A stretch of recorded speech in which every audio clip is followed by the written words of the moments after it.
It's a feeling millions of people know all too well. That burning sensation that rises up in your chest after a meal. The sour, acidic taste in the back of your throat. The sleepless nights spent propped up on pillows, trying to keep the fire at bay. Heartburn. Acid reflux. GERD. Whatever you call it, it is a miserable condition.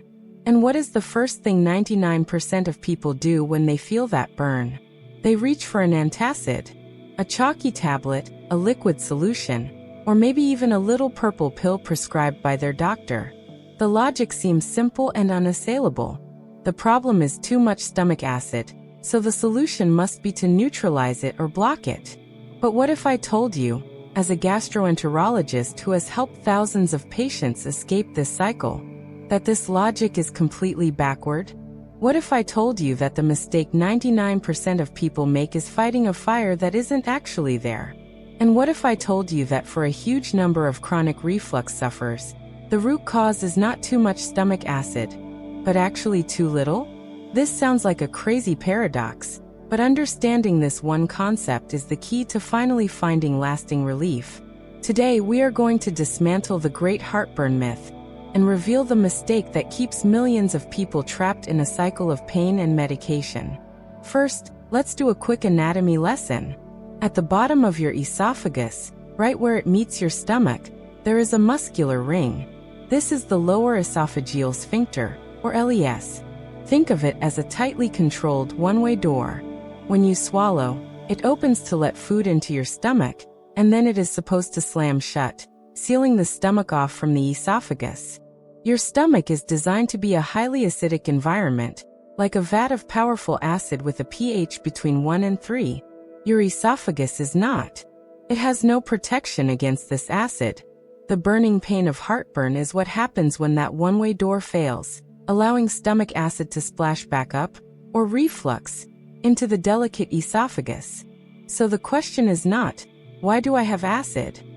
The question is, why is my one-way door not staying closed? And the answer for so many people is a weak acid signal. Here is the most important concept to understand. The primary trigger that tells your LES, that one-way door, to clamp down tightly, is the presence of strong acid in the stomach. When your stomach produces a healthy, strong acid, it sends a powerful chemical signal to the LES that says, "Seal the hatch. We have powerful acid down here." And the door stays firmly shut. But what happens when your stomach acid is weak? What happens when, due to stress, nutrient deficiencies, or age, the pH of your stomach is only 4 or 5? The signal to the LES is weak and ambiguous. The door doesn't get a clear command to close tightly. It becomes lazy, lax, and doesn't seal properly. Now, when your stomach churns to digest your food, this weak, sloshing acid can easily push past the poorly sealed door and splash up into your esophagus. And even though this acid is weak by stomach standards, it is still far more acidic than your esophagus can handle, and it causes that familiar, agonizing burn. So the paradox is solved. It's not the amount of acid, it's the location of the acid. And the acid is getting into the wrong location because there isn't enough strong acid in your stomach to keep the door closed. The mistake 99% of people make is taking an antacid. This provides temporary relief by neutralizing the acid in the esophagus, but it makes the root problem worse. It further weakens the acid in your stomach, ensuring that the LES will remain open, and that the reflux will happen again after your next meal. This creates a vicious cycle of dependency on these medications. The consequences of having chronically low stomach acid go far beyond just heartburn. First, you can't digest your food properly, especially protein. You need strong acid to begin breaking down protein.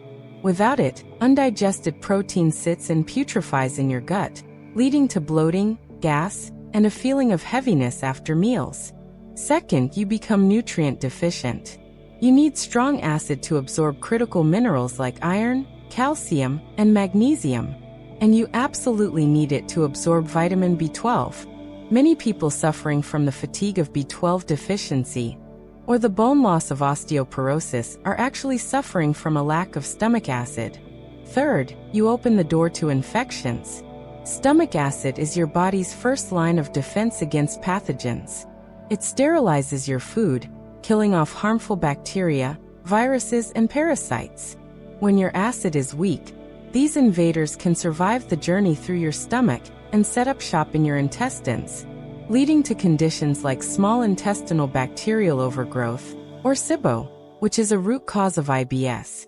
The long-term use of powerful acid-blocking drugs, called PPIs, is now linked in major studies to an increased risk of bone fractures, kidney disease, dementia, and serious gut infections, all because they cripple your body's natural and necessary production of stomach acid.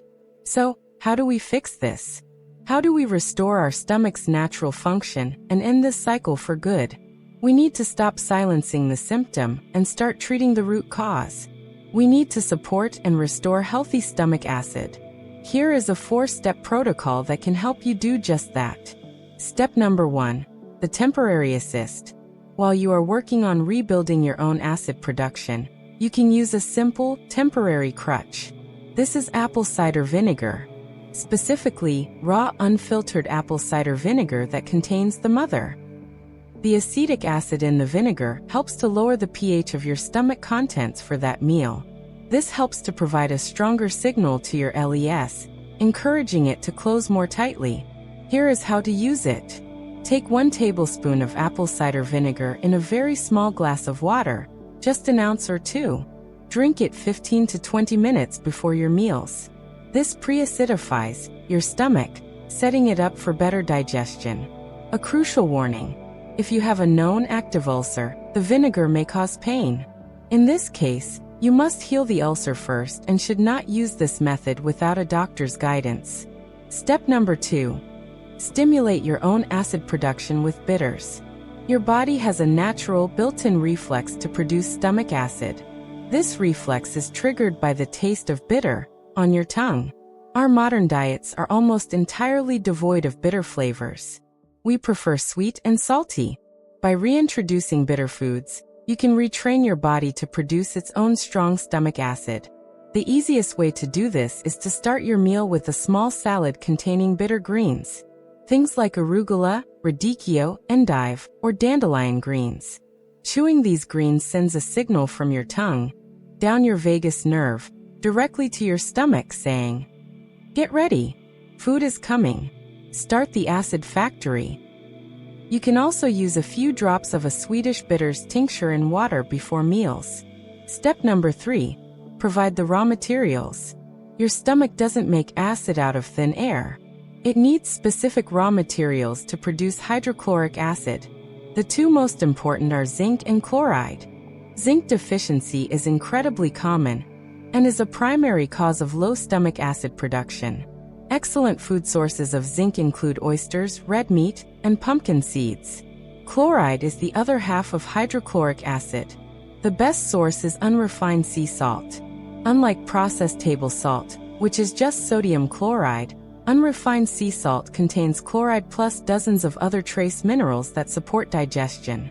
Throw away the iodized table salt and switch to a high-quality sea salt or pink Himalayan salt. Step number 4. Practice good digestive hygiene. Finally, you need to support this process with simple, powerful habits. First, chew your food thoroughly. Digestion begins in the mouth. Chewing signals your stomach to prepare for the incoming food. Second, do not drink large amounts of liquid with your meals. A little water is fine, but drinking a huge glass of ice water will dilute your precious stomach acid, making it weaker. Third, manage your stress. The fight or flight stress response completely shuts down digestion, including stomach acid production. Never eat when you are rushed or anxious. Sit down. Take a few deep breaths before you begin. Eat calmly and mindfully. Let's conclude. The burning pain of heartburn is a cry for help from your body. The mistake 99% of people make is to misinterpret that cry. They think it's a cry to extinguish the acid, when it is so often a cry for more strong acid to keep the door to the esophagus sealed shut. By taking antacids, you are providing a temporary patch while making the underlying problem worse.